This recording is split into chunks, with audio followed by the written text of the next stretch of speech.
एक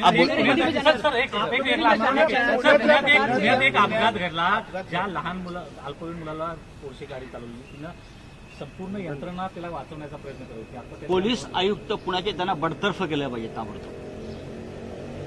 पुण्याच्या पोलीस आयुक्तांनी कोणाला मदत केली?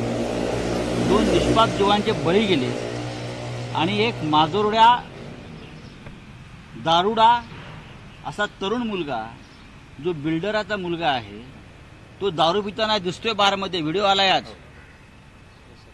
आणि तुम्ही त्याचा रिपोर्ट काय देताय? कोणी केलं हे सगळं? भ्रष्ट पोलीस आयुक्त, भ्रष्ट पोलीस यंत्रणा आणि एक आमदार, आणि तितक्यात भ्रष्ट आमदार. पुण्यातल्या जनतेनं आंदोलन केलं पाहिजे पोलीस आयुक्तांच्या समोर जाऊन. काय चाललं हे? आमदार रवींद्र धंगेकर यासाठी उभे ठाकलेले आहेत. मी त्यांचं वाचतोय, पाहतोय. मी पाहतो काय आम्ही सुद्धा शिवसेना त्याच्यामध्ये सक्रिय होईल. 2 तरुण 25 वर्षाचे कपल दाम्पत्य एका मस्तवाल मुलाच्या निष्काळजीपणामुळे, श्रीमंतीच्या माजुरट्यापणामुळे ते कपल मरण पावलं रस्त्यावर तडफडून. आणि पोलीस आयुक्त कोणाला वाचवतायत?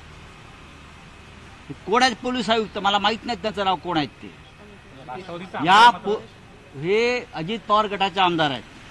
ते तसेच वागणार. माणुसकी शून्य लोक आहेत ते. तुम्ही त्याला पोलीस स्टेशनला पिझ्झा खायला घालताय, बर्गर खायला घालताय. बाजूला 2 मुर्दे पडलेले आहेत. खोटा रिपोर्ट देताय मेडिकल.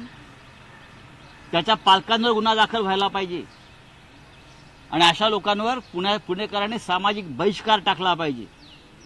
असे आयुक्त या पुण्याला लाभले असतील तर पुण्याला कलंक आहे.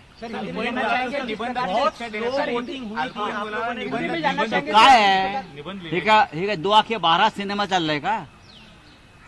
पोलीस आयुक्तांनी किंवा न्यायालयानं 2 आखे 12 हा सिनेमा सुरू केलाय का नवीन पुनर्वसनाचा? हा सगळा पैशाचा खेळ आहे.